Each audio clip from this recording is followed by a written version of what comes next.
Jadi bila tak ada amanah tersebut, dia rasa aku duduk support di belakang dia. Perkataan duduk dalam diam, bergerak dalam senyap ni, senyap sangat dah semuanya.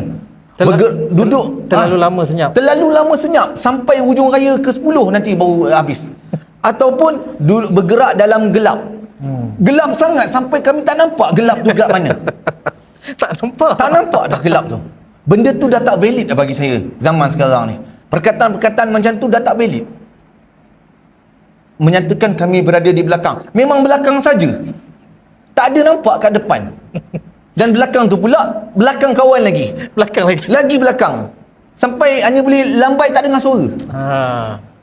Asyik-asyik muka Panglima Duka kat depan. Asyik-asyik muka Tok Cindai kat depan. Asyik-asyik muka Ustaz Marzizi kat depan. Mana muka-muka lain ni? Betul. Macam tu. Sebab saya akan meninggal juga. Saya perlukan ada pelapis-pelapis baru. Jadi orang-orang